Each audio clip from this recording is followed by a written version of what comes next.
Congratulation madam, এবার আপনার ছেলে হইছে। ধন্যবাদ দিয়ে ছোট করব না, আপনারা আমার জন্য অনেক কিছু করেছেন। আচ্ছা, আপনার তো আগে এক ছেলে এক মেয়ে ছিল, এবার আপনি কি চাইছিলেন? আমি তো শুধু গোসল করার সময় টয়লেটটা চাইছিলাম। দেখতে দেখতে আমাদের বিবাহিত জীবন 20 বছর কেটে গেল, কেমন লাগছে বলো? আর ভালো, এই পুরনো মডেল চালাতে আর ভালো লাগছে না। ভাবছি নতুন একটা বিয়ে করব।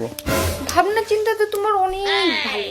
তার নতুন গাড়ি তুমি নিজেই চালাবে নাকি ড্রাইভার রাখবে? এই কি হয়েছে তোমার? কে মারছে তোমারে? পাশের বাড়ির ভাই আর ভাবি মিললে আমারে পিটাইছে। ওদের এত বড় সাহস আমার জামার গায়ে হাত দিচ্ছে? কি হয়েছিল বলো তো? হুজুর বলছে ঘুমন্ত বউরে সুম্মা দিলে নাকি সোয়াব হয়, তাই ঘুমন্ত অবস্থায় ভাবিরে সুম্মা দিছিলাম। Bye bye. কাকি কাকা কোথায়? কি বললে? আমাকে দেখে কাকি মনে আছে? তোমার কাকার বয়স আর আমার বয়স? কাকার বউ তো কাকি হয়। অন্য কিছু বললে ডাকো। বৌদি কাকা কোথায়? এই যে বিহায়া জামাই, রোজার 2টা হয়ে গেছে, ঈদের মার্কেট করা লাগবে না? 20 বাকি 18, এত ব্যস্ত হচ্ছ কেন? গত ঈদে কি বলছিলাম মনে নাই?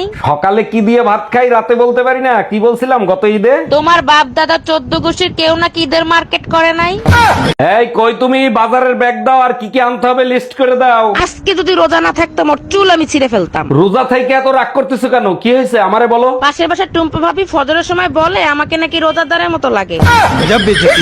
এই বাইরে কোথায় যাচ্ছ? যে কোনো সময় ঘূর্ণিঝড় আঘাত হানতে পারে। আমি মানিব্যাগে সবসময় তোমার ছবি নিয়ে চলি। আমার ছবি কি তোমাকে ঘূর্ণিঝড়ের হাত থেকে বাঁচাবে? যার পকেটে সুনামি করোনা থাকে সে কি ঘূর্ণিঝড়ের ভয় পায় নাকি? কি আমি সুনামি করো না? মিল্কি, আমি সিদ্ধান্ত নিছি এবার ঈদে তোরে একখান শাড়ি কিনে দেবো। বলিস কি, তাই নাকি? তা তোর মাথায় এই আইডিয়া আসলো কি করে? আরে আইডিয়া মাইডিয়া কিছু না, আব্বা জাকাতের টাকা দিয়ে বলছে ফকির মিসকিনকে শাড়ি কিনে দিতে। আমারে ফকির মিসকিন লাগে? তুই ফকির, তোর জাত গোষ্ঠী ফকির।